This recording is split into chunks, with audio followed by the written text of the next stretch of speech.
Marta, e aí você criou sua empresa, saiu do banco, mas no banco você já falava sobre networking, então você foi criando sua imagem antes de sair, né? Sim. Não foi pensado, sabia? Manu, foi o seguinte, hoje a pessoa pode olhar e falar, não, mas você já pensou isso? Na verdade, foi o seguinte, eu amo falar. E eu tinha trava de falar na câmera, apesar de pequena. Eu já tinha feito curso de teatro, eu adorava participar da peça da escola, agora eu vou pensando sobre isso. Só que colocava uma câmera na minha frente, eu travava. Aí eu chamei uma mulher, a Cláudia, maravilhosa, ela era fonoaudióloga da Globo. E ela falou, Marta, eu vou te treinar. E eu fiz com ela 2 meses de aula. Ela colocou, até engraçado, ela colocou a foto da Michele, que a Michele sempre foi durona, advogada, mas depois ela foi falando com o coração, sorri. E aí, outra vez, comecei a falar no palco, meu primeiro palco, eu tremi inteira, pra abrir os eventos do banco. Os mesmos eventos que eu fazia. Eu fazia o evento inteiro e ela abria o evento. E fazia, como se fosse mestre de cerimônias. Sim. Eu tinha um TP. E aí eu chamei o William Vac, que é um grande amigo, e falei, William, me critica. Aí ele falou, larga esse TP. Porque o TP, ele vai te travar, você tá falando todas as palavras certinhas. Você fez esse programa, você criou o evento. Você sabe Fala como natural, falar, você sabe falar, Má. Engaja as pessoas. Eu falei, é verdade. Então eu vou fazer isso. E aí eu falei, mas e se eu errar? Porque você esquece alguma coisa. A gente tem nesse papel, mas você pode esquecer. Ele falou, não tem problema. Quantas vezes eu erro na TV e você não repara? Porque você erra e você conserta. E tá tudo bem, é mais natural. Então aquilo me libertou. Óbvio que foi super difícil. Eu pego meus primeiros vídeos, eu queria estar com o cabelo perfeito, com a cara perfeita, com tudo perfeito. E não são os mais legais. Os mais legais são os espontâneos, o que eu consigo falar. Então hoje eu gravo muito rápido, porque também tudo é treino. São 2 anos de treino, não é? Teu primeiro programa aqui, aposto que foi muito diferente do que você é hoje, né? Corrigindo o microfone, etc. O ponto, você deveria estranhar, hoje você não estranha mais. É costume, treino, como qualquer outra profissão. Então eu comecei a falar. E eu não podia falar de mercado financeiro, porque né, eu não posso dar um call diferente do que o banco estava fazendo, isso é me comprometer, não era nem minha linha de expertise. Eu falei, bom, o que eu vou falar? O que eu trabalho. Networking. Eu trabalho fazendo networking. E é uma coisa óbvia, mas não é, porque começou com uma gafe do meu marido. Meu marido é super tímido, o oposto ao networking. Oposto. E ele fala que eu sou a pior da família, porque eu que faço os jantares, eu que convido as pessoas e tal, então que funciona pra ele. E eu comecei a ver que, em certo momento na vida dele, pro crescimento dele, networking foi muito importante. E se ele não fizesse, isso ia demorar mais o crescimento dele. Então não é um networking vazio, sem conhecimento, mas a partir de um certo momento, para você crescer, você precisa ter bom relacionamento e se relacionar. Então aquilo eu comecei a falar, gente, mas um cara bem-sucedido, inteligente e tal, não sabe fazer.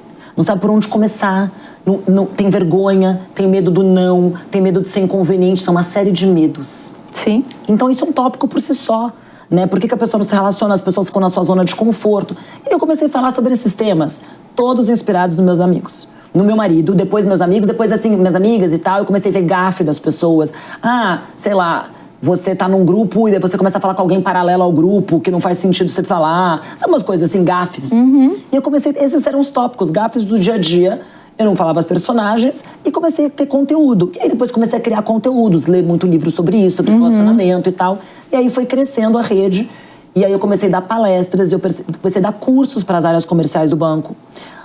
Comecei a dar palestras para as nossas redes de assessores. Tinham muitas pessoas falando em nome, né, de uma marca e elas não tinham a mesma linguagem. Eu comecei a falar sobre isso, falar muito sobre imagem pessoal.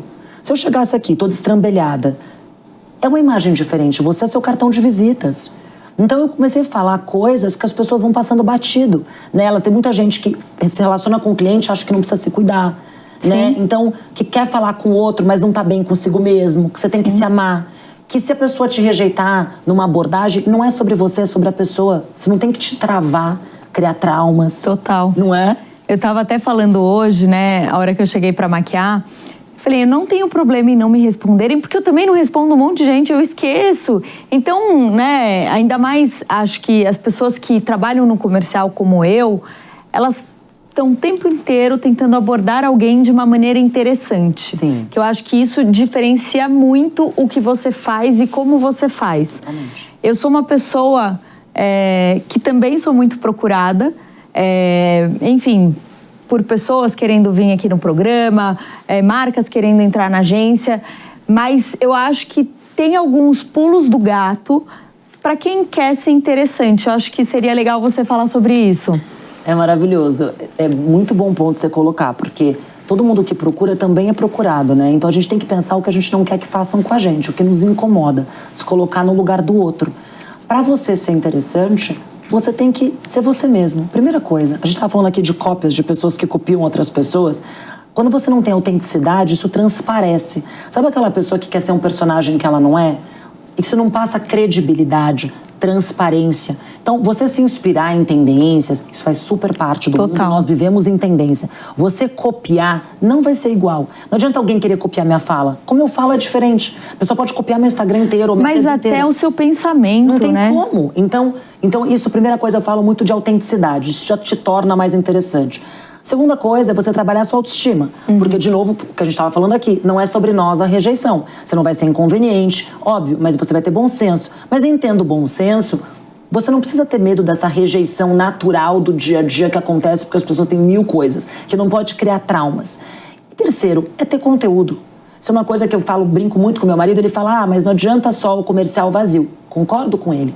Você tendo conteúdo, eu estava te falando antes, para mim o conteúdo é super importante para eu não virar uma mentora de Instagram, né? O meu conteúdo, a minha base profissional, os relacionamentos que eu tenho, como eu posso passar isso para as pessoas, isso para mim vai me diferenciar de uma pessoa interessante ou uma pessoa mais rasa, né? Total. Então, trabalhar no seu conteúdo e buscar elementos que a gente tem hoje. A gente tem programas como esse de entrevista, tem Spotify, tem jornal, tem livro. Coloca tudo isso em dia.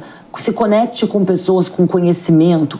Isso vai te trazer conhecimento, né? Não fica só trabalhando ou se conectando com as pessoas legais, as pessoas de conexão, as pessoas que vão te trazer conhecimento. Tudo isso vai te tornar pessoas mais interessantes. Hobbies, viagens, né? Com certeza. E aí, quando você vai abordar o outro, escuta o que o outro tem para dizer, né? A história do outro é interessante. Escuta a história da pessoa e aquilo vai te conectar na verdade.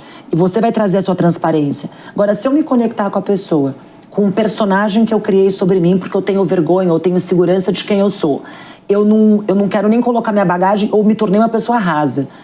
Aquilo vai afastar. Você vai ser o quê? Uma commodity, que você falou aqui. Contato é commodity. Quando você se coloca nessa posição de vendedor, sem conteúdo, sem conexão, também é commodity. Também acho. Acho que você falou um ponto super importante, Marta, que é essa questão de ter mentores, né?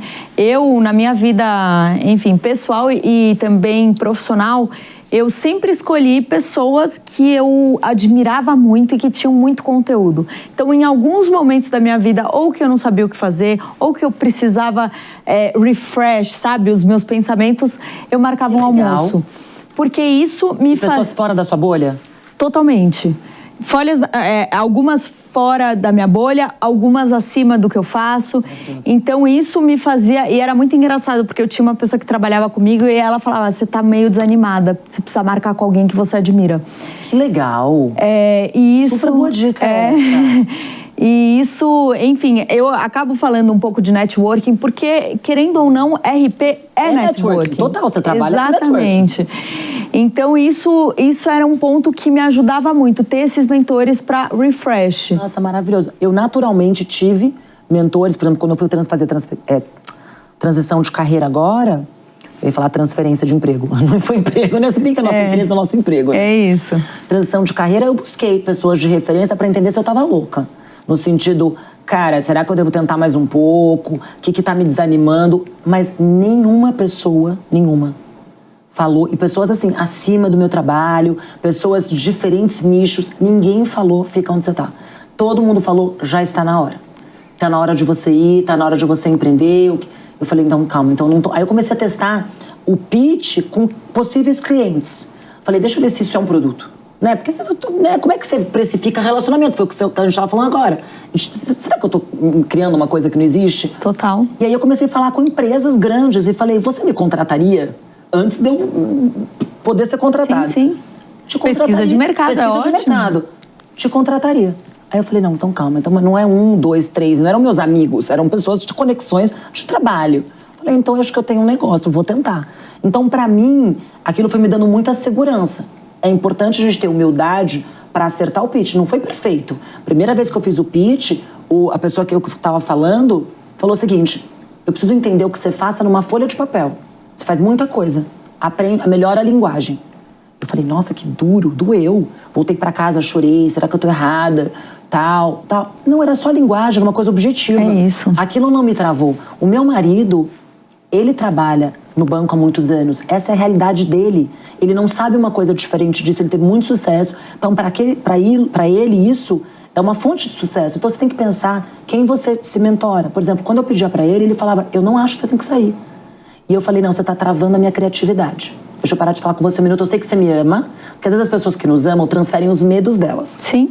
E eu falei, eu sei que você me ama, você tá me olhando nesse lugar de carinho e de conforto e de cuidado, mas eu preciso ir. Então eu preciso parar de falar com você um minuto sobre isso e eu vou seguir. Quando eu estiver mais certa do meu negócio, eu volto a te consultar.